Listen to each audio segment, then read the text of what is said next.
নমস্কার, মিলন বার্তা চ্যানেল সাক্ষাৎকার অনুষ্ঠানে আপনাদের সবাইকে স্বাগত জানাই। যারা আমাদের মতন একটু প্রাচীন ব্যক্তি, তাদের কাছে এই পশ্চিমবঙ্গে যে বিভিন্ন চার্চ সংঘগুলি আছে, সেগুলির মধ্যে যেগুলো খুব লোকে জানে, পরিচিত, যেমন সেনাই, ব্যাপটিস্ট, মেথডিস্ট, এজি। এর মধ্যে কোনো কোনো চার্চ বিশপ কেন্দ্রিক, কোনো কোনো চার্চ বিশপ কেন্দ্রিক নয়।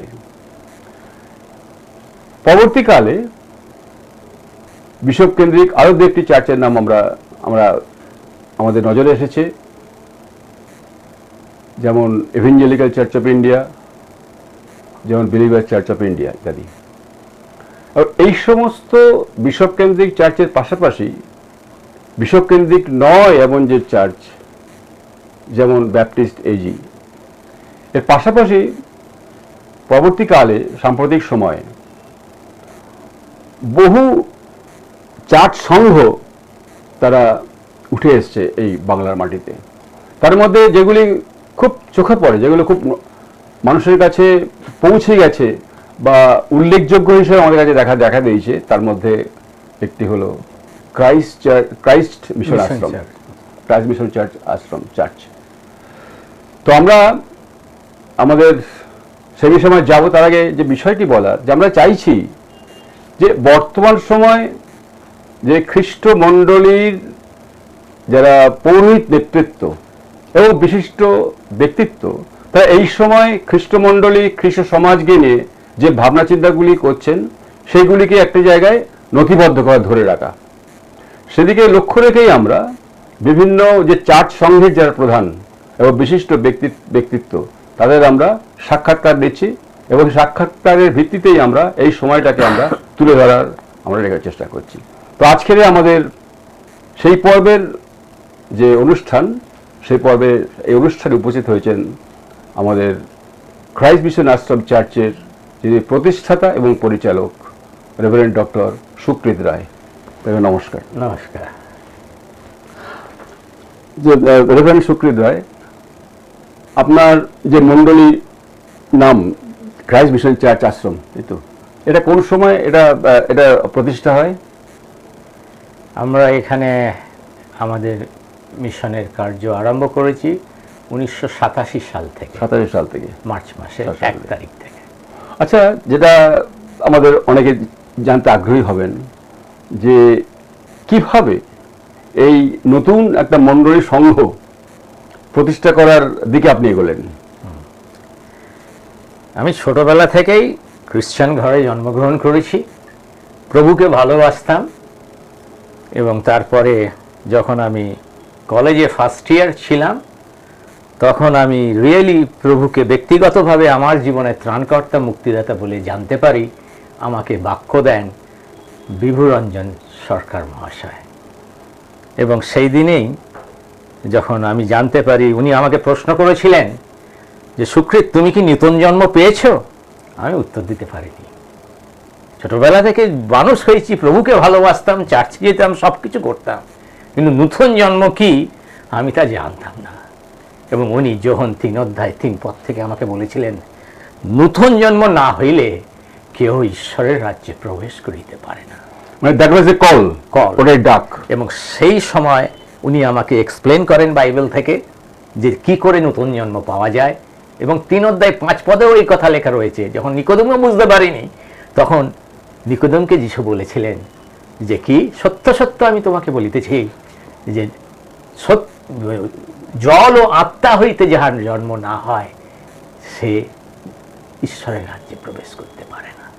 প্রভু সেই দিনকে আমাকে দেখিয়েছিল আমি পাপ নিয়েই পৃথিবীর মাটিতে জন্মগ্রহণ করেছি। যেভাবে দাউদ বলেছিলেন যে 51 অধ্যায় 5 পদে, পাপে আমার মাতা আমাকে গর্ভে ধারণ করিয়াছেন, সেই আদমের পাপ, এবং তাছাড়াও আমি নিজে যে পাপ করেছি, প্রভুর আত্মা আমাকে চেতনা দেয়। মানে আমরা সবাই তো আদি পাপে পাপী আমরা, এবং ব্যক্তি জীবনে অর্জিত পাপ তার সঙ্গে যুক্ত। এই দিনকে যখন উনি আমাকে বাক্য থেকে সেটা বুঝিয়েছিলেন, আমি সেটা বুঝেছিলাম।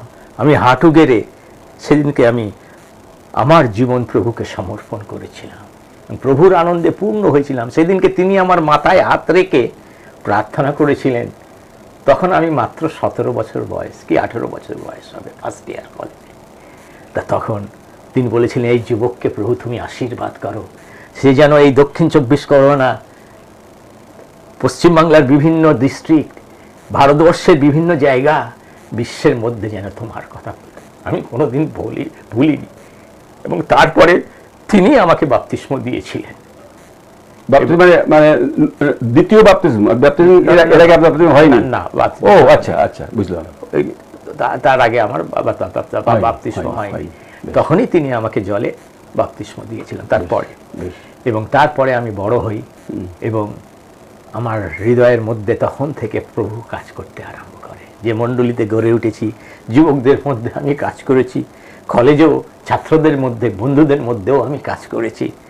এবং যখন আমি কলেজ কমপ্লিট করেছিলাম, কমপ্লিট করবার পরে যখন 6 মাস সময় লাগে সেই রেজাল্ট বেরোবার, তা সেই সময় আমি লুথারান ওয়ার্ল্ড সার্ভিসে গেছিলাম। সেই সময় বিভিন্ন জায়গায় বন্যা হয়েছিল, হাঙ্গারফোর্ড স্ট্রিটে কোশি জর্জ ছিলেন সেইখানে ডাইরেক্টর। আমি কারোর কোনো কিছু বলে, আমি স্ট্রেট গেছি ওনার কাছে, আমি যা চিট লিখেছি যে I want to meet with you, দেখেছি একটা ইয়ং ছেলে এসছে, what you want, then I want to serve wherever you want to send me, যে কোনো জায়গায় আপনি আমাকে পাঠান, আমি যেতে রাজি আছি। সঙ্গে সঙ্গে উনি চিঠি লিখে আমাকে সে বাগনানে পাঠিয়ে দিয়েছিলেন। ওখানে পাতিনান বলে একটা স্কুল ওনারা গড়ে তুলছিলেন। তার মানে লুথারান রয়্যাল সার্ভিসের কর্মী হিসাবে আমি সেখানে গেছি এবং আমাকে প্রচুর দায়িত্ব দেওয়া ছিল, যত মালপত্র পড়তো এবং যা কিছু কাজ হতো সমস্ত পেমেন্ট করা, এইসব করতাম। তারপরে ক্রিসমাসের সময় যখন আমি ঘরে ফিরেছিলাম, তখন আমার কাছে একটা কার্ড এসেছিল। সেই কার্ডটা দিয়েছিল আমাকে অরবিন্দ দা এবং কাদিহাটি, এবং সেইখানে লেখা ছিল সুকৃত কাম শুন সি আর্জেন্টলি। এবং তখন আমি কিন্তু তো কখনো এরকম লেখে না। তা যখন আমি তার কাছে গেছিলাম, তখন তিনি আমাকে বলেছিলেন, সুকৃত, তোমার কি স্বপ্ন আছে প্রভুর কাজ করার এবং থিওলজি পড়ার? বলে, হ্যাঁ, আমি তো আমার জীবন দিয়েছি এবং ওই পাদ্রীবাবু আমার জন্য এরকম প্রার্থনা করেছিলেন। তা সেই জন্য প্রভু আমাকে যদি ডাক দেন, আমি প্রভুর কেন, কোথায়, কি সুযোগ আছে? তা তখন উনি আমাকে বলেছিলেন কোরিয়াতে। তা আমি মনে করেছিলাম সাউথ ইন্ডিয়াতে কোথাও ওদের আছে। তখন সে কোরিয়া কোথায়? বলে মানে তখন কোরিয়া কোথায় ভূগোলটাও ধারণা, তারা কেমন দেখতে, কি খায় না খায় কিচ্ছু জানতাম না। বলে, কেন আপনি ওখানে অত দূরে আমাকে পাঠাতে চাইছেন? তখন উনি আমাকে দুটো কথা বলেছিলেন, কোরিয়াতে ঈশ্বর জীবিত, ঈশ্বর কাজ করছে। আর দ্বিতীয় বলেছেন, কোরিয়াতে মণ্ডলী জাগ্রত। এই দুটো কথা যখন আমাকে বলেছিল, তখনই পবিত্র আত্মা আমার অন্তরে কথা বলেছিল, সুকৃত, সে yes, this is your calling. আমি তখন বলেছিলাম যে হ্যাঁ, এটা যদি প্রভুর ইচ্ছে হয় আমি যাব। মানে এটাই হচ্ছে ডেস্টিনি ছিল। আমি খালি বলেছিলাম যে বাবাকে একটা চিঠি লিখে দিন, যদি বাবা পারমিশন দেয় তাহলে আমি যাব। আপনার বাবা মানে আমাদের শিক্ষার সঙ্গে যিনি বাদশা হিসেবে কাজ করতেন, আমার শিক্ষার সঙ্গে ছাত্র ছিলাম, যাই হোক, টিচার হিসাবে যাই হোক। তখন বাবাকে আসে আমি চিঠিটা দিই, তখন বাবা চিঠিটা পড়ে বলে, ঠিক আছে, আমি তোকে জানাবো, এখনই না, আমাকে একটু সময় দেয়। প্রায় 1 মাস বাবা সময় নিয়েছিল। বাবা যে সমস্ত টিচার বন্ধুরা রয়েছে, যাদের সাথে কনসাল্ট করেছিল, তারা সকলেই বলেছে যে হ্যাঁ, সুকৃত যাবে থিওলজি পড়তে। কোথায়? কোরিয়াতে। কোরিয়া তো একটা বুদ্ধিস্ট কান্ট্রি, হ্যাঁ, সেখানে গিয়ে কি করবে? থিওলজি পড়বে। আমেরিকা যাবে, জার্মান যাবে, লন্ডন যাবে, ওখানে সবাই নেগেটিভলি কথা বলেছে। কিন্তু বাবা প্রভুর লোক ছিল, বাবা প্রভুর কাছে প্রার্থনায় ছিল। বাবাকে প্রভু একদিন বললেন যে তোমাকে আমি 4টে সন্তান দিয়েছি, যদি একটা সন্তান প্রভুর কাজের জন্য যায়, তুমি তাকে কেন আটকাচ্ছ? তাকে ছেড়ে দাও। বাবা এসে আমাকে বললো, আমিও প্রভুর কাজে কাজ দিলাম, প্রভু যদি এটা আমার কলিং হয়ে থাকে, তুমি বাবার অন্তরে কথা বলো।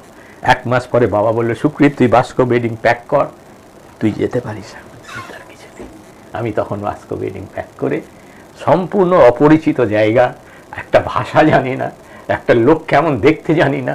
এখন তো ইন্টারনেট আছে, তখন তো সমস্ত ছিল না। সেখানে আর কালচার কি, ফুড কি, কিছুই জানতাম না। কিন্তু ওই দুটো শব্দ আমার মনের মধ্যে প্রতিধ্বনি হয়েছে, ঈশ্বর জীবিত, সেখানে মণ্ডলীর মধ্যে ঈশ্বর ব্যাপক কাজ করছে। আমাকে টেনে নিয়ে গেছে সেখানে গিয়ে সেই প্রভুর বিষয়ে শিখেছি, আমি সেই প্রভুকে জীবন্ত দেখেছি, মণ্ডলী জীবন্ত দেখেছি, এবং তখনই প্রভু আমাকে দর্শন দিয়েছিলেন। মানে এই যে নতুন মণ্ডলী, নতুন সংঘ, আমি মণ্ডলী বলবো না, নতুন সংঘ, মণ্ডলী সংঘ, যে তার মানে স্থাপনের যে মূল সূত্রটা, মূল যে যেটা যেটা মনের অগোচরে যে ভিশন ছিল, সেই দর্শনটা বাস্তবে এলো কোরিয়াতে গিয়ে। এবং যখন আমার কি হতো, আমি তো ডরমিটরিতে থাকতাম, আমার একটা ডরমিটরিতে 4টে ছাত্র থাকতো, তার মধ্যে আমি একজন, আরো 3জন ছাত্র। কিন্তু আমাদের ডরমিটরিতে অন্তত 300 ছাত্র ছিল। কিন্তু কি হতো, যখন শুক্রবারে ক্লাস হয়ে যেত, তারপরে দেখতাম যে ডরমিটরি ফাঁকা। আমি একা ফরেন স্টুডেন্ট ছিলাম, আর একটা ছিল ইজিপ্ট থেকে, মিশর থেকে একটা ছাত্র এসেছিল। আমরা দুজন পড়ে থাকতাম। তা শুক্রবার রাত, শনিবার রাত, রবিবার রাত, আমরা দুজন ছাত্র মাত্র ডরমিটরিতে। কিন্তু সোমবার দিন ওরা আবার সকালে চলে আসতো ক্লাসের জন্য। তা আমার মধ্যে কৌতূহল থাকতো, এরা শুক্রবার দিন যায় কোথায়? তা আমার যে রুমমেট, তাদেরকে বলতাম যে তোমরা যেখানে যাও আমি একবার যাব। আমি গিয়ে কি দেখতাম জানেন, তারা শুক্রবার যায়। কেন যায়? শুক্রবার দিন তাদের যে চার্চ, সেই চার্চে তারা অল নাইট প্রেয়ার করে। আমি সেখানে পার্টিসিপেট করলাম। পরের দিন শনিবার সে কি করছে, যে সমস্ত বিশ্বাসী পরিবার আছে সেই হাউসগুলো ভিজিট করছে, রবিবার দিন গির্জা করছে, এবং তারপরে সোমবার দিন সকালবেলা ক্লাসের জন্য চলে আসে। তার মানে আপনি বলতে চান যে, এটা বলতে চাচ্ছেন কি, যে আপনি যে ভবিষ্যতে একটা মণ্ডলী সংঘ তৈরি করবেন, সেটা বোঝানোর জন্য ঈশ্বর আপনাকে অনেক জিনিস দেখাচ্ছেন, ডেফিনেটলি দেখাচ্ছেন, এবং সেই দেখাবার দেখে তৈরি করছেন। হ্যাঁ, দেখাবার মধ্যেও প্রভু আমাকে দেখালেন, কারণ আমার স্বপ্ন, আমাকে প্রভু একটা স্বপ্নে দর্শন দিয়েছিলেন যে কি, আমি যখন সেই ইয়ং ছেলেদের মধ্যে যখন প্রভুকে পেয়ে উদ্দীপ্ত, আমি চার্চের মধ্যে গান গাইছি, রাতে ঘুমাচ্ছি যখন, তখন রাত্রি চার্চের মধ্যে গান গাইছি অন্য ছেলেদের সাথে। হঠাৎ জানলা দিয়ে দেখলাম সব উজ্জ্বল তারা আকাশে। আমি দৌড়ে বাইরে চলে এসেছিলাম, এবং তখন দেখলাম দুজন স্বর্গদূত এরকম একটা ব্যানার ধরে রয়েছে, আর সেখানে লেখা রয়েছে প্রেম, 1 Corinthians চ্যাপ্টার। তা আমি যেখানে ঘুমাচ্ছিলাম তখন একটা বাইবেল স্টাডি ক্লাস চলছিল। আমার চার্চের পাদ্রী, তিনি আমার ইংলিশ মাস্টার মশাই ছিলেন, নৃপেন্দ্রনাথ মণ্ডল। তিনি আজকে প্রভূত নিদ্রা কারাপুকুরে ছিলেন, ও আগে ছিলেন, তারপর বিষ্ণুপুর শিক্ষার সঙ্গে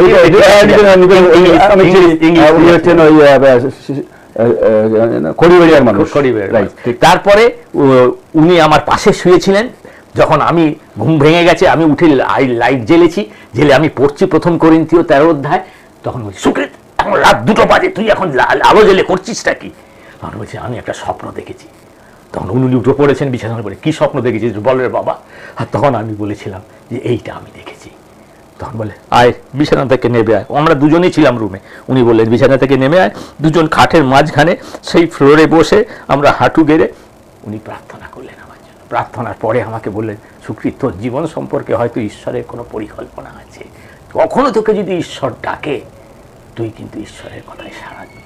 সেই বিভু কাকুর মাধ্যমে যখন পেয়েছিলাম, তখন থেকে প্রভু, তার মানে এই জার্নিতে বিভিন্ন সময় বিভিন্ন মানুষ এসেছে, কারেক্ট, আমার জীবনে একটা নির্দেশনা দিয়ে দিয়েছে। যেমন করে পথে যেতে যেতে কেউ কেউ একটা দিশা দেয় আমাদের। আর সেই প্রভুই আমাকে দেখালেন যে, সুকৃত, তোমাকে চার্চের বাইরে নিয়ে এসেছিলাম, তুমি উজ্জ্বল তারা দেখেছিলে, সেই ভালোবাসাকে তোমাকে দেখিয়েছিলাম। সেই ভালোবাসা কি তা তোমাকে দেখাবার জন্য আমি তোমাকে এই দূর কোরিয়াতে নিয়ে এসেছি। আর কোরিয়াতে আমি দেখেছি যে কোরিয়ার চার্চ প্রত্যেক রবিবার চার্চ প্যাকড আপ বিশ্বাসীদের। প্রত্যেক দিন সকালবেলা প্রত্যেকটা মণ্ডলীতে আর্লি মর্নিং প্রেয়ার, যে ঝড় হোক, বৃষ্টি হোক, বাদল হোক, তুষার পড়ুক, যাই হোক, তারা গিয়ে প্রার্থনা করছে। প্রত্যেক শুক্রবার অল নাইট প্রেয়ার। যেন ঈশ্বরের প্রতি ভালোবাসা কি কোরিয়ান খ্রিস্টান আমাকে শিখিয়েছে। আর যেটা বললাম যে ওই যে ছাত্ররা চলে যায়, তারা চলে যায় কোথায়? তারা দেখে কোন গ্রামে বা কোন ডিস্ট্রিক্টে, কোন শহরে এখনো কোনো মণ্ডলী নেই। তারা সেখানে চলে যায়, সেখানে গিয়ে একটা ঘর ভাড়া নেয়। ঘর ভাড়া নিয়ে সেখানে সে একটা রুমে থাকে। আরেকটা রুম কি করে, সোম থেকে শুক্রবার দিন তার স্ত্রীকে করে ওখানকার ছোট ছোট ছেলে মেয়েদেরকে, যাদের মায়েরা কাজে কর্মে যায়, তাদেরকে ওখানে দিয়ে যায়। সেই স্ত্রী সেই ছেলে মেয়েদেরকে দেখভাল করে, তাকে যিশুর গান শেখায়, সুন্দর করে গড়ে তোলে, দুপুরবেলা খেতে দেয়, আবার বিকালবেলা তাদের মায়েরা। তাহলে ধীরে ধীরে যে যে পথটা ধীরে ক্রমশ আনফোল্ড হচ্ছে, আনফোল্ড, এক্স্যাক্টলি, ক্রমশ খুলে যাচ্ছে, এক্স্যাক্টলি। আচ্ছা, একটা কথা বলি এই প্রসঙ্গে, প্রশ্ন আসছে আমার, যে কোরিয়ার যে মণ্ডলীর যে বৃদ্ধি, যে জীবন, যে উচ্ছ্বসিত এবং ওভারহেলমিং একটা একটা আধ্যাত্মিক ব্যক্তি জীবনে এবং মণ্ডলী জীবনে দেখতে পাচ্ছি আমরা, যখন উপচে পড়ছে, তখন কি কারণে আপনার মনে হয় যে আজকের ইউরোপে, আমেরিকায় কোনোটা গির্জাঘরগুলো ফাঁকা হয়ে যাচ্ছে, গির্জাঘর বিক্রি হয়ে যাচ্ছে? কি মনে হয় এটা, এদিকে এত যখন বৃদ্ধি হচ্ছে ওখানে ওইটা হচ্ছে, কেন এটা ঘটছে? আমি একটু এটা অফ দ্য ট্র্যাকের প্রশ্ন যদিও, কিন্তু একটু আমাদের মনে হয় শ্রোতাদের ভালো লাগে শুনতে, কি ব্যাখ্যা, কি মনে হয়? আমার ব্যক্তি জীবনে আমাকেও প্রভু ইউরোপ, আমেরিকা বলুন, এই সমস্ত জায়গায় যেতে, ওখানে গিয়ে পরে আমি আমার ডক্টরাল স্টাডি করেছি। আমার লক্ষ্য দৃষ্টি যে যখনই একটা দেশের ইকোনমিক্যাল বুম হয়, তখন কি হয়, তারা ওই টাকা পয়সা তারাই খেটে খুঁটে তৈরি করছে, ইনকাম করছে, তাহলে আবার কার উপর বিশ্বাস করে কি করব, এই বিষয়ে তারা ডুবে যায়। আরেকটা কি, প্রভু তার বাক্যে বলেছেন, কোথায় বলেছেন, যিশায়ার পুস্তক 59 অধ্যায় 21 পদে এই কথা লেখা রয়েছে, যে বাক্য আমি তোমার মুখে দিয়েছি, যে পবিত্র আত্মাকে তোমার অন্তরে স্থাপন করেছি, তোমার থেকে যেন তোমার সন্তানদের প্রতি, সন্তানদের সন্তানদের প্রতি, এখন থেকে অনন্তকাল পর্যন্ত থাকে। আমার মনে হয় বাবা মায়েরা আমেরিকা, ইউরোপ, তাদের সন্তানদেরকে সেটা দেখাতে পারেনি। তাহলে কি যে ইউরোপ থেকে, আমেরিকা থেকে, যেখানে বিভিন্ন সময় আমরা মিশনারিদের দেখেছি আসতে এখানে প্রচারের জন্য, তাহলে সেখানে এটা ফেল হয়ে ক্রমশ মনে হচ্ছে এটা তারা অন্যদিকে চলে যাচ্ছে, আপনি যে কারণগুলো বললেন। যাই ঠিক আছে, আমরা মূল পয়েন্টে ফিরে আসি। তারপরে ধরুন একটা আপনাদের মধ্যে একটা ভাবনা চিন্তা করে এলো, তারপরে এই মণ্ডলীর সংঘ জন্ম কিভাবে হলো? মণ্ডলীর সংঘ, তা সেখানে আমি দেখলাম তাদের কি ভালোবাসা, আত্মা হারানো আত্মাগুলোকে প্রভুর কাছে আনার জন্য, সেই প্রভুর বাক্য তাদেরকে দেওয়ার জন্য কি তাদের sacrifice. I learn from my classmates. যখন ওরা গ্রামে কোনো একটা গ্রামের শহরে গিয়ে সেখানে একটা ঘর ভাড়া নিয়ে তারা সেই কাজ করছে, তার স্ত্রী ডেডিকেটেড লাইফ দিচ্ছে সোম থেকে শুক্রবার, এবং গিয়ে শুক্রবার দিন রাইট প্রেয়ার করছে, শনিবার দিন যে সমস্ত বাচ্চাগুলো আসে তাদের মাদেরকে কি করে, তার স্ত্রী বাক্য দেয়। আচ্ছা, এবং তার ফলে একটা পরিবার, দুটো পরিবার, তিনটে পরিবার আসে, আর রবিবার যখন উপাসনা হয় তখন তারা সেই উপাসনা, চাল নেই, চুলো নেই, কিছু নেই, একটা ঘর ভাড়া করে সেখানে সেটা আরম্ভ হয়েছে। কিন্তু তারপরে যখন আস্তে আস্তে আস্তে আস্তে বিশ্বাসী বাড়ে, তখন তারাই বিশ্বাসীরা দান নিয়ে আসে প্রভুতে, এবং সেই দান দিয়ে তারা কোনো একটা জায়গায়, একটা ছোট ছোট জায়গা কেনবার পরে তারপর সেখানে প্রভুর ঘর করে তারাই সমস্ত কিছু করে। কারণ ইন দ্য পাস্ট যখন মিশনারিরা এসে সেখানে কাজ করেছিল, তার মধ্যে একজন মিশনারি ছিল, তার নাম ছিল জন নেভিয়াস, এবং জন নেভিয়াস সেই প্রথম থেকে শিখিয়েছিল। কোন সময়, কোন সময় নাগাদ ওদের দেশে প্রথম সুসমাচার গেছে 1864। চায়নাতে দেখছি আমরা আমাদের সমসাময়িক এখানকার সময় থেকে 18 শতাব্দী, মানে 18 সাল এই সময় থেকে মূলত এই সময়, তাহলে প্রায় সমসাময়িক সময় যখন আমাদের কাছে এসেছে আমরা 200 বছর পূর্তি করেছি, কিন্তু ওরা তখন 100 বছর পূর্তি, 100 বছর পরে পৌঁছে গেছে। সেটা এক্স্যাক্টলি আমি যদি বলি যে জন নেভিয়াস গিয়ে ওখানে শিক্ষা দিয়েছিল কোন সময়, সেটা ছিল 1906। ওকে, তা যাই হোক, তা তখন উনি সেই জন নেভিয়াসের শিক্ষায় 3টে জিনিস ছিল। First, self support; second, self propagation; আর থার্ড, সেলফ গভর্নমেন্ট। এই 3টে জিনিস ছিল, যার ফলে কি হয়, যখন প্রথম মণ্ডলী ওই একজনের স্যাক্রিফাইসের দ্বারা, প্রার্থনার দ্বারা, জীবনের দ্বারা একটা একটা করে গেঁথে উঠলো, তখন থেকেই তাদেরকে শেখানো হয় সেলফ সাপোর্ট। মানে প্রভু তার বাক্যে বলেছে, কি বলেছে, যখন আমরা তার উপাসনা আরাধনা করব, 2 বিবরণ 16 অধ্যায় 16 পদে লেখা আছে, কেউ আমরা রিক্ত হস্তে প্রভুর ঘরে আসবো না, প্রভুকে দেব। এবং দেওয়ার মধ্যে কি, সেখানে লেখা রয়েছে প্রভু দশমাংশ সদাপ্রভু, লেবীয় 27 অধ্যায় 30 পদে এই কথা লেখা আছে, দশমাংশ সদাপ্রভু। আর সেই মালাকি আমরা জানি 3 অধ্যায় 8 থেকে 12 পদে লেখা আছে যে দশমাংশ সদাপ্রভুর গৃহে আনো, উপহার সদাপ্রভুর গৃহে আনো, যেন সেখানে খাদ্য থাকে। ইহাতে তোমরা আমার পরীক্ষা করিয়া দেখো যে স্বর্গের দুয়ার খুলে তোমাদের উপরে অপরিমেয় আশীর্বাদ বর্ষণ করি কিনা। কোরিয়ানরা তারা জানে যে আমাকে প্রভু আজকে তার ঘরের সন্তান করেছে, অতএব দশমাংশ সদাপ্রভু। অনেকে বলে, আমাদের এখানকার দেখি অনেক খ্রিস্টানরা বলে, তারা কি বলে, দশমাংশ পুরাতন নিয়মে, নতুন নিয়মে কোথায় লেখা রয়েছে? যিশু নিজেও দশমাংশ দেওয়ার কথা বলেছে। কোথায় বলেছে? যিশু কি বলেছিলেন? কৈশোরের যা কৈশোরকে দাও, আর ঈশ্বরের যা ঈশ্বরকে দাও। তার ঈশ্বরের কোনটা? দশমাংশ। যার জন্য মালাকি 3:8 বলেছে, তোমরা তো ঈশ্বরকে ঠকাইয়া থাকো। কিসে ঠকাইয়াছো? পরিষ্কার বাইবেলে লেখা আছে দশমাংশ এবং উপহারে। দশমাংশ যখন তারটা তাকে না দিয়ে, যখন তারটাকে না জানিয়ে আমি ব্যবহার করি, তার মানে তারটাকে আমি চুরি করছি। আমি চাই আমাদের পশ্চিমবাংলার, ভারতবর্ষের প্রত্যেকটা খ্রিস্টীয় পরিবার দশমাংশ প্রভুর ঘরে দিই। এবং বই যদি দেখেন, সে 8 পদের পরে 9 পদে সেখানে এই কথা লেখা রয়েছে। কি কথা লেখে? তোমরা অভিশাপে শাপগ্রস্ত। তার মানে আমি চাই না আমার জাতি, আমার পরিবার অভিশাপ প্রাপ্ত হোক। আমি চাই আমার জাতি আশীর্বাদ প্রাপ্ত হোক। তাহলে দশমাংশ আনতে হবে, উপহারও আনতে হবে। সেলফ সাপোর্ট হলো। তারপর সেলফ প্রোপাগেশন। সেলফ প্রোপাগেশন যিশু খ্রিস্ট স্বর্গারোহণ করবার সময় তার শেষ মহা আদেশ দিয়ে গেল, তোমরা সমুদায় জগতে যাও, সমুদায় সৃষ্টির নিকটে গিয়ে সুসমাচার প্রচার করো। আমরা তা করবো না। আচ্ছা, এটা আমাদেরও দায়িত্ব। এই যে বিষয়টা হলো, আমরা এটা ওই পয়েন্টে আসি। আমি এটা কিভাবে আপনি সংঘ তৈরি করলেন, এটা তো ধরুন তার একটা প্রস্তুতি পর্ব কথা আপনি বললেন। এবার আসবো যে কিভাবে তৈরি করলেন। তার আগে একটা প্রশ্ন, একটা ছোট প্রশ্ন আমার আছে, যে কোরিয়া এই ধরনের যে বৃদ্ধির খবর যারা শুনছে, তারা অল্প বিস্তর শুনেছে, সরাসরি আপনার মুখ থেকে এখন শুনছে।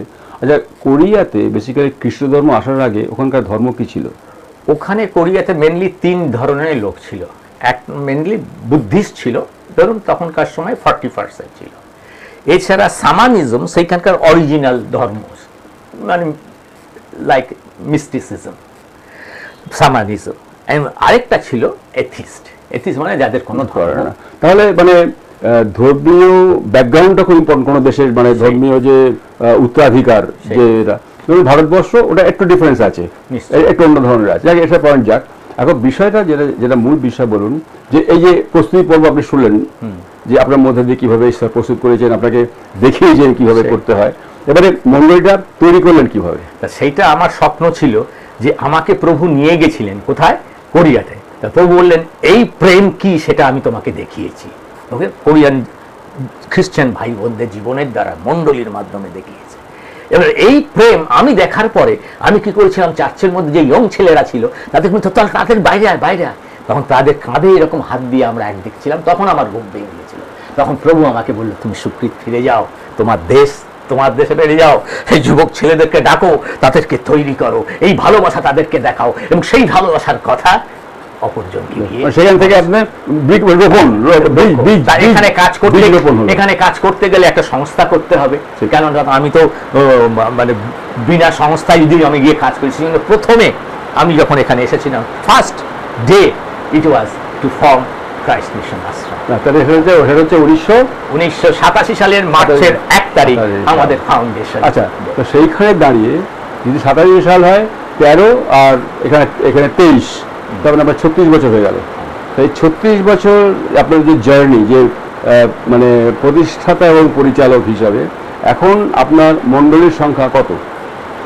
আমরা 100 সংখ্যা পাড়িয়ে গেছি। মণ্ডলীর সংখ্যা মূলত মণ্ডলীগুলি কোন কোন মানে জায়গাতে আছে? আমাদের যদি দেখি, সব থেকে বেশি মণ্ডলী আমাদের 24 পরগনায় আছে। 24 পরগনা ছাড়া আমাদের লক্ষ্য ছিল পশ্চিমবাংলা। সে পশ্চিমবাংলার মধ্যে আমাদের 24 পরগনায় আছে, তারপরে আমাদের বীরভূমে আছে, আমাদের নদিয়াতে আছে, আমাদের নর্থ 24 পরগনাতে আছে, আমাদের মালদাতে আছে, আমাদের উত্তর দিনাজপুরে আছে, আমাদের সিকিমে আছে, আমাদের ত্রিপুরায় আছে, এবং শুধু তো তাই নয়, এ পাশে যদি আমি যাই, উড়িষ্যাতে আছে, বিহারে আছে, ঝাড়খণ্ডে আছে। এইগুলো দক্ষিণ 24 পরগনাতে শুরু হয়ে এখন রাজ্যের সীমানা পেরিয়ে অন্যান্য রাজ্যেতেও ইউপিতে শুরু হয়ে গেছে। আচ্ছা, এখন এই যে এতগুলি মণ্ডলী, মানে 100-এর বেশি মণ্ডলী আপনি বললেন, এই মণ্ডলীর যে সদস্য বিশ্বাসী যারা মেম্বার, যারা পার্মানেন্ট মেম্বার, এদের সংখ্যা আনুমানিক কত হবে? আমাদের ধরুন মণ্ডলীতে সব থেকে বড় মণ্ডলী যেটা আমাদের মাতৃমণ্ডলী, সেখানে প্রায় আমাদের সদস্য সংখ্যা প্রায় 400। মানে baptise communicate member adult and children together. এবং তাছাড়া আর যে সমস্ত মণ্ডলী গ্রামে গঞ্জে আছে সেগুলোতে অ্যাভারেজ 100 করে রয়েছে, যে ধরুন কোনোটাতে 100 নেই, কোনোটাতে 40 জন আছে, কোনোটাতে 25 জন আছে, কোনোটাতে 10 জন, কি কোনোটাতে 15 জন, যেগুলো হাউস চার্চ আছে সেই রকম। তা সেই রকম নিয়ে টোটাল আমরা যতই কম হয়নি 7000 আমরা হবো। 7000 বিভিন্ন জায়গায় আছেন। আচ্ছা, এই যে 7000 মেম্বার্স, আমার যেটা মনে হয় যে মণ্ডলীর মধ্যে যারা আছে, মণ্ডলীটির যারা সদস্য, তো সদস্যদের জন্য নয়, এই সদস্য মিলে একটা টিম, যে টিমটা ওই পরিধির মধ্যে যারা বিশ্বাসী নয়, যাদের কাছে বার্তা পৌঁছায়নি, তাদের কাছে পৌঁছাবার আপনার চেষ্টা করছেন। তো এই যে মানুষ যারা আছে এদের মধ্যে মানে প্রথম জেনারেশন যারা খ্রিস্টান, যারা তাদের সংখ্যা কেমন, মানে তারাই অধিক না তাদের সংখ্যা মানে কিরকম ধরনের? আমাদের যদি পার্সেন্টেজ যদি আমরা দেখি তাহলে আমরা পার্সেন্টেজ দেখলে 100 জনের মধ্যে 90 কি 92 জন হচ্ছে প্রথম প্রজন্ম। আমাদের স্বপ্নই ছিল, প্রিন্সিপাল ছিল, যে এটা বাইবেলে রয়েছে, প্রেরিতের কার্য বিবরণ তার রোমিও 20 অধ্যায় 15 পদে আছে, সাধু পৌল বলছে যে অন্য কেউ যেখানে মণ্ডলী স্থাপন করেছে সেখানে গিয়ে আমি ভিত্তি স্থাপন করব না, যেখানে প্রভুর নাম উচ্চারিত হয়নি সেখানে গিয়ে করব। মানে এই যে বেসিক একটা সমস্যা, এটা ইউরোপে খুব ছড়ায়, খুব পরিচিত কথা, যে মেস চুরি, সেদিকে নেই, সেদিকে নেই। এবং সেটা কেন নেই সেটাও যখন আমি গড়িয়াতে পড়াশোনা করেছি, ডক্টর ম্যাকগাভারেন তিনি বলেছেন church growth has four way. First is biological growth, বাবা মা খ্রিস্টান, ছেলে মেয়ে খ্রিস্টান হয়েছে। Second is sheep stealing growth, মানে মেস চুরি করছে। থার্ড ইজ ট্রান্সফার গ্রোথ, ধরুন কোনো বোম্বেতে ভাই ছিল, সে আমার চার্চের পাশে এসে ঘর করলো, সে ট্রান্সফার নিয়ে, কিন্তু তখন আমরা কিন্তু কি বলি যে ওখান থেকে তুমি ট্রান্সফার সার্টিফিকেট আনো তবে আমি আমার চার্চের মেম্বার করবো। তুমি চার্চে আসছো, অ্যাটেন্ড করছো, ইটস অল রাইট, কিন্তু তোমাকে মেম্বার আমি করতে পারবো না। মেম্বার করতে গেলে ট্রান্সফার সার্টিফিকেট নিয়ে আসতে হবে। এখন অনেক চার্চ সেগুলো করে না, সেগুলো অন্যায়, সেগুলো ঠিক নয়। কারণ যখন আমি আমার চার্চের নাম লিখাচ্ছি, সেই নাম চার্চের নাম কাটিয়ে, তাহলে কিন্তু কি হচ্ছে, দেখা যাচ্ছে সেটাও একটা চার্চ, এটাও একটা চার্চ, তাহলে কি স্বর্গে দু জায়গায় তার নাম উঠবে? তা কোনোদিন। আর ফোর্থটা হচ্ছে কনভার্সন গ্রোথ, সেটাকে এখন আমরা ইউজ করতে পারি না, কিন্তু সেটার মানেটা হচ্ছে কি, যারা শোনেনি, যারা জানিনি, তাদের কাছে প্রভুর কথা বলা এবং তাদের। কিন্তু এই যে আমি এই শব্দটা একটা প্রসঙ্গ, কনভার্সন, যেটা আমরা এখন বলছি, সেটা আমাদের থিওলজিক্যাল টার্মে খ্রিস্টান হিসেবে আমরা কনভার্ট করি না।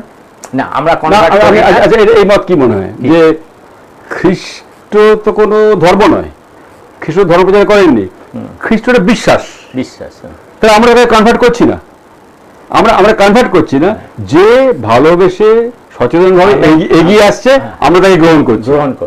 তার মানে এই যে চতুর্থ যে দফা আপনি বললেন, খ্রিস্ট ভক্ত, এরা তাহলে খ্রিস্ট ভক্ত বাই চয়েস, তাদের অনেক কিছু আছে, অনেক কিছুর মধ্যে তারা খ্রিস্টকে চয়েস করেছে এবং সেটা খুব ইম্পর্টেন্ট। দেখুন, আমার বাবা হতে পারে একজন চাষি লোক, চাষির ঘরে আমার জন্ম হতে পারে, কিন্তু তাই বলে বাবার 4 ছেলে, এক ছেলে প্রফেসর হতে পারে, এক ছেলে ইঞ্জিনিয়ার হতে পারে, এক ছেলে ডক্টর হতে পারে, এক ছেলে হয়তো নার্স হতে পারে। তার নিজস্ব চয়েস আছে, যার নিজস্ব ব্যক্তিত্ব আছে, তার সেই রকম ভাবে আমরা জন্মেছি, ঠিক কথা, কিন্তু কি আমরা সেটা কখনোই তাকে বলি না তুমি আমাদের সম্প্রদায় ভুক্ত হও, যতক্ষণ না পর্যন্ত তার 18 বছর পূর্ণ হচ্ছে এবং তার সেই কোর্ট এফিডেভিট আমরা করছি, যতক্ষণ পর্যন্ত। এই যে বাই চয়েস, এটা খুব ইম্পর্টেন্ট। যে মাদার টেরেসা, অনেকে তিনি তো ভারতীয় নাগরিকত্ব নিয়েছিলেন, অনেকে কটাক্ষ করে যারা বিরোধী তারা বলতেন যে আপনি ইন্ডিয়ান বলছেন, আপনি দেখো তুমি তো ভারতীয় জন্মসূত্রে, তুমি ইংল্যান্ডে জন্মালে ইংল্যান্ডের লোক হতে, ইতালির জন্ম ইতালি হতে, ভারতীয় জন্ম ছিল ভারতীয়। মানে উনি এত কথা বলেননি, উনি একটা সেন্টেন্স ছিল যে তোমরা জন্মসূত্রে ভারতীয়, আমি কিন্তু ভারতীয় বাই চয়েস। তাই এই যে ফোর্থ যারা আসছে, এটা খুব ইম্পর্টেন্ট ফ্যাক্টর, যারা আবার বিভিন্ন চয়েসে আসছেন। বেশ, তো এখন এই যে বছরে মোটামুটি বাই চয়েস যারা আসছেন, তাদের কেমন সংখ্যা, কেমন মনে হয়? সেই সংখ্যাটা বলছি, সেটা বলা প্রয়োজন। কেমন মানুষের মধ্যে আগ্রহ কেমন দেখছেন? আমি বলবো মানুষ এখন ক্ষুধার্ত। মানুষের কাছে যদি সঠিকভাবে আমরা সেই সুসমাচারকে তুলে ধরতে পারি, আমরা তো কাজ করি না, কাজ করেন প্রভুর আত্মা, এবং তিনি ফসল পেকে ঝরে পড়ছে, কেটে তোলার দায়িত্ব আমাদের, এইটুকু আমি বলবো। এবং যারা কেটে তুলছে তারা তুলছে, হাজার প্রতিবন্ধকতা থাকতে পারে, কিন্তু যাদের ঈশ্বর মনোনীত সন্তান তারা ঠিক প্রভুর ঘরে স্থান পাচ্ছে, এবং আমাদের সেই স্থানে কুড়িয়ে আনার দায়িত্ব আমাদের দিয়েছে, আমরা যেন সেই বিষয়ে বিশ্বস্ত থাকি। আচ্ছা, আপনার মন্ডলী যারা পরিচালনা যাদের মধ্যে দিয়ে করছেন তার মধ্যে মূলত পালক যারা আছে, এই পালকের সংখ্যা কত আপনার মন্ডলী রাখেন? আমাদের অর্ডেন পালক আছে ধরুন 22 জনের মতো। আচ্ছা, তা আপনার যে মিশনারি চার্চ সংঘ, মন্ডলী সংঘ যেটা বলছি আমরা, সেটা কিভাবে পরিচালিত হয়? এই দেখুন, আমাদের বলি যে ফার্স্ট হচ্ছে আমাদের প্রেসবিটারি। প্রেসবিটারির মধ্যে এই সমস্ত চার্চগুলি রয়েছে। সেই চার্চগুলোর মধ্যে যেগুলোতে অর্ডেন পাস্টার আছে এবং সেই চার্চের এল্ডার আছে, সেই অর্ডেন পাস্টার এবং এল্ডার নিয়ে হয় চার্চ কাউন্সিল। সেই church council has his autonomous power to rule the church, যেটা আমি বললাম self support, self propagation, self government, this is call self government. Every church has their power. But কিন্তু আমাদের যারা এভাঞ্জেলিস্ট হিসাবে কাজ করে, আমরা যতক্ষণ না সে অর্ডিন হচ্ছে তাকে বলি আমরা এভাঞ্জেলিস্ট। এভাঞ্জেলিস্টরা সেই সমস্ত কন্যা মণ্ডলীগুলোকে বা স্মল চার্চগুলোকে টেক কেয়ার করে, এবং তাদের মধ্য থেকেও আবার যখন তারা সেমিনারি কমপ্লিট করে এবং তারপরে যখন তারা পাস্টারাল লাইসেন্স এক্সামিনেশনের পরীক্ষা দিয়ে পাস করে, তখন আমরা তাদেরকে অর্ডিনেশন দিই। সেই অর্ডিনেশন দিলে পরে তখন তার সে বাপ্তিস্ম দেবার ক্ষমতা থাকে, তখন তার প্রভুর বোঝ দেবার ক্ষমতা থাকে। আচ্ছা, এই যে আপনার এত বছরের যে মণ্ডলী চলছে, আপনার অনেক লড়াই, অনেক প্রতিকূলতার বিরুদ্ধে আপনার দাঁড়াতে হয়েছে। আপনাদের মণ্ডলীর সাথে এবং আপনাদের সাথে যে একটু বেশি করে প্রথম বেশি করে পরিচয় সম্ভবত একটা ঘটনার মধ্যে দিয়ে আপনার মণ্ডলীতে সেই সময় হয়েছিল একটা। তো সেই যে সমস্যা যখন তৈরি হয়েছিল, এখন কেমন জায়গা আছে আপনাদের? ঈশ্বরের অনুগ্রহে আমরা অনেক ভালো জায়গায় রয়েছি, অনেক ভালো জায়গায়। সেই সময়টা যদি দর্শকদের সেই সময়টা মানে আমাদের চার্চের নাম ছিল কলকাতা লাভ প্রেসবিটেরিয়ান চার্চ, এবং যেটা কানেক্টারে ওই কালিকাপুরের ওখানে ছিল। তা সেখানে আমাদের প্রায় 1.5 বিঘা জমি ছিল। আমরা সেখানে 1.5 বিঘা জমি কিনেছিলাম। আমরা কিনেছি, পয়সা দিয়ে কিনেছি, রেজিস্ট্রি করেছি, আমাদের সব নথিপত্র ছিল। কিন্তু হঠাৎ সেখান থেকে কি হয়, রাস্তা যাওয়ার পরিকল্পনা হয়। একদম আমাদের বুক ছিঁড়ে দু সাইডে খালি একটু একটু জায়গা রেখে মাছরা যাওয়া, এবং যা হোক আমি বড় জিনিসকে ছোট করতে চাই। এবং তারা কোনো একটা সময় আসে, রাতের বেলা এসে প্রাচীর ভেঙে বুলডোজার নিয়ে ঢুকে চার্চটাকে টোটাল গুড়িয়ে দেয়। তারপর সকালবেলা আমি তৈরি হয়েছি, আমি যাব গিয়ে ওয়ার্শিপ করব, তখন আমার ড্রাইভার এসে আমাকে বললো যে স্যার এই হয়েছে। আমি যখন গেলাম দেখলাম তারা চার্চ গুড়িয়ে দিয়েছে, চার্চের মধ্যে বুলডোজার আছে, এবং সেই বুলডোজারে এখন কি করছে, আমাদের এর পাশে কিছু আরো স্ট্রাকচার ছিল, সেই স্ট্রাকচারটা ভাঙবার জন্য এগিয়ে আসছে। তখন আমি জিজ্ঞাসা করলাম, আপনারা এই সমস্ত করছেন কোথায়, আপনাদের ক্ষমতা কি আছে, আপনারা কেন করছেন, আপনাদের কোনো ডকুমেন্ট থাকলে দেখান। তারা কিন্তু কোনো ডকুমেন্ট আমাকে দেখাতে পারে না, আমাকে জোর করে বলছে যে চলে যাও। ওকে, তা তখন আমি জানি না কোথা থেকে ঊর্ধ্ব থেকে আমি এক শক্তি পেলাম, এবং তখন প্রভু আমাকে বললেন যে কি, তুমি বুলডোজারের সামনে গিয়ে ওকে স্টপ করো, শুয়ে পড়ো। আমি সেখানে গিয়ে শুয়ে পড়েছিলাম। যখন আমি শুয়ে পড়েছিলাম তখন আমি দেখেছিলাম এক হোমগার্ড হাফ প্যান্ট পরে, খাকি হাফ প্যান্ট শার্ট পরে এসে লাঠি নিয়ে আমাকে এরকম মারতে চাচ্ছিলেন, ওঠ এখান থেকে, ওঠ ওখান থেকে, আপনি খবরদার আমার গায়ে হাত দিয়েছেন, আপনি জানেন না আমি কে। আমি এই কথা বলেছিলাম, আমি জানি না কিভাবে সেই কথা আমার মুখ থেকে বেরিয়েছিল। তখন দেখলাম সেই লোকটা ছুটকে চলে গেল। কি আশ্চর্য হলো, সে ফিরে চলে গেল। তখন আমি আমার বিশ্বাসীদের বললাম, তোমরা আমার সাথে বসো এখানে। ওকে, তখন সেইখান থেকে শুয়ে আমি আমার ফোন দিয়ে আপনাকে আমি ফোন করেছিলাম, এবং তখন আপনি বলেছিলেন যে সুকৃত তুমি থাকো আমি না আসা পর্যন্ত। ওকে, এবং আমি ঈশ্বরকে ধন্যবাদ দিই, সেই সময় আপনি এসেছিলেন। ওই সময় পুলিশ অফিসার এসেছিলেন, ফাদার আপনি এখানে কি করছেন? বলে হ্যাঁ এই ঘটনা ঘটেছে। আপনি আসার পরে আমি সেখান থেকে উঠেছিলাম। এটা আমার খুব মনে পড়ে যে এই ছবিটা এখন চোখের সামনে আছে।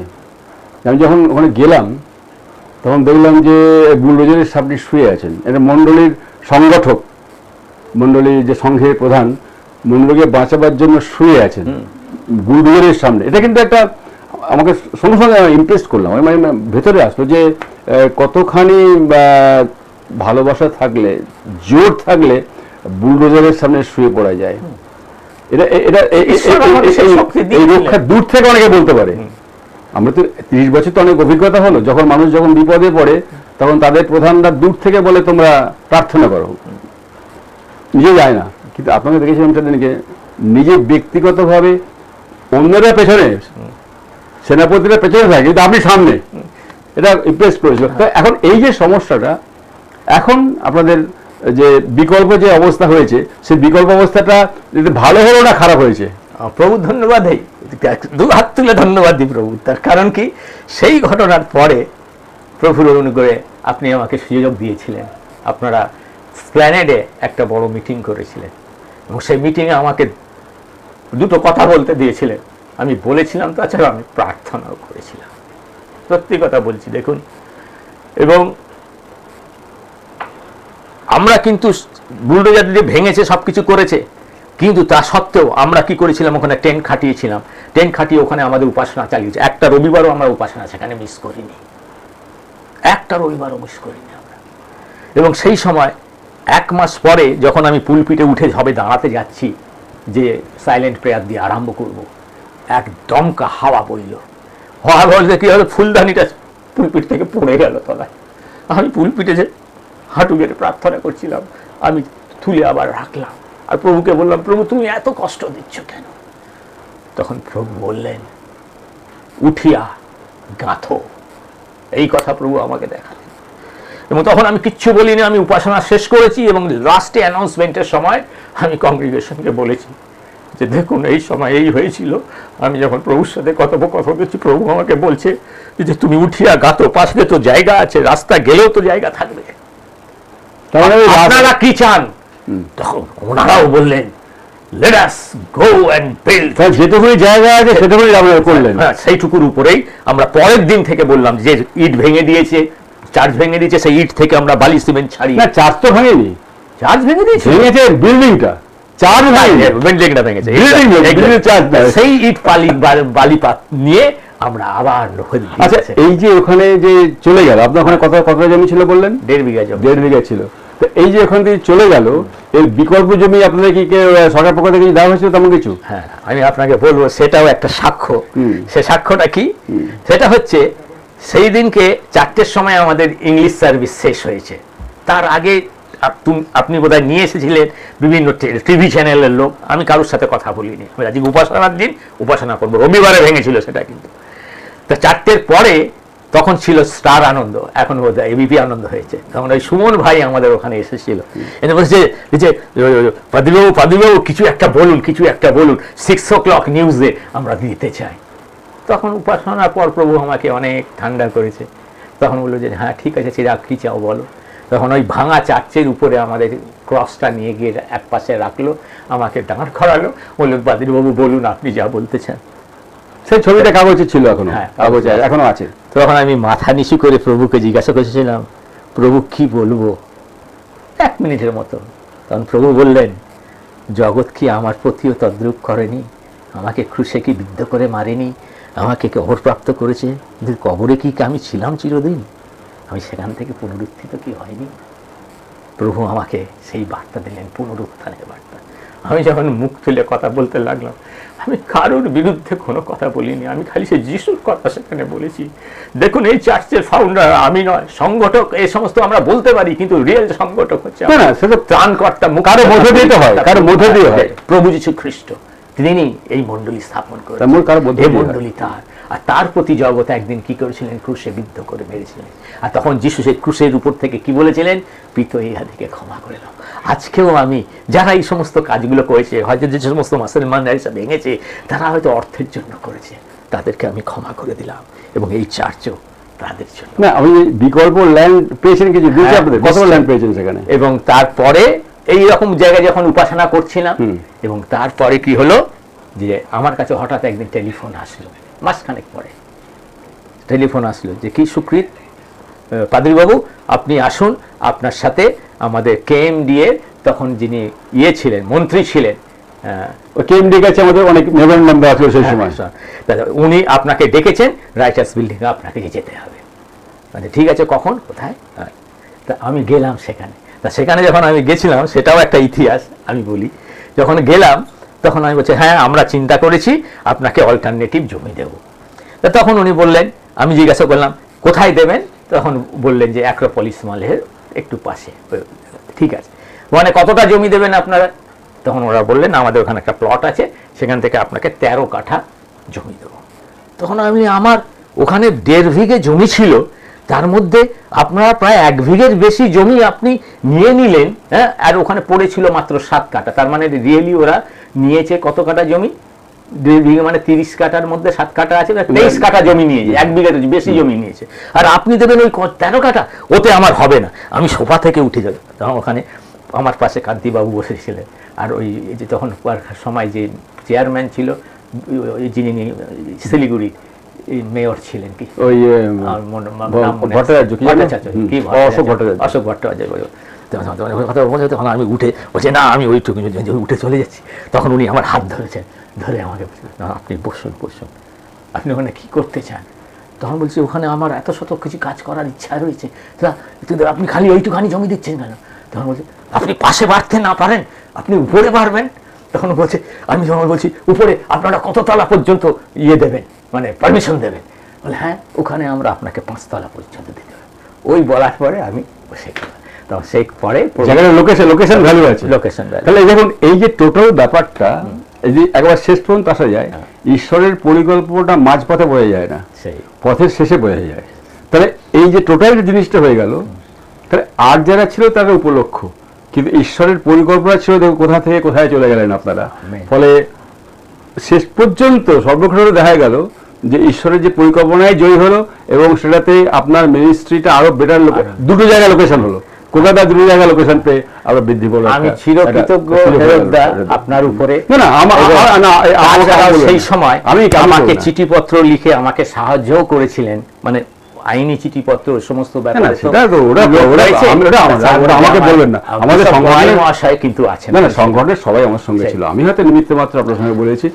আমরা আমাদের আলোচনার শেষ পর্যায়ে চলে এসেছি। আপনারা তখন শুনলেন যে আমাদের রেভারেন্ড সুকৃত রায়, ডক্টর সুকৃত রায়, তিনি কিভাবে তার যে মণ্ডলী সংঘ গড়ে তুলেছিলেন, তার মানে পেছনের ইতিহাস কি, এবং কিভাবে তিনি বেড়েছেন, এবং কি তার আগামী দিনের ভিশন আছে, আমরা খুব সংক্ষিপ্ত পরিসরে সেটা আমরা জানতে পারলাম। আপনারা দেখুন, অপরকে দেখান। আমি আবার বলবো, আপনারা যারা দেখছেন চ্যানেলটা সাবস্ক্রাইব করুন নিজে, এবং আপনাদের অন্যান্য জনদেরও আপনারা সাবস্ক্রাইব করুন, কারণ আমরা চাই একদিন না একদিন সঠিক জায়গায় পৌঁছালে যাতে এই চ্যানেলের মাধ্যমে সরাসরি আপনাদের মাধ্যমে যেন সম্প্রচার করতে পারি। সরাসরি তখন এই ধরনের প্রোগ্রাম অনুষ্ঠানে আপনারা ঘরে বসে সরাসরি সম্প্রচার আপনারা শুনতে পাবেন। আমরা এখানে আমাদের অনুষ্ঠান আজকের মতন শেষ করছি। নমস্কার। নমস্কার, থ্যাংক ইউ।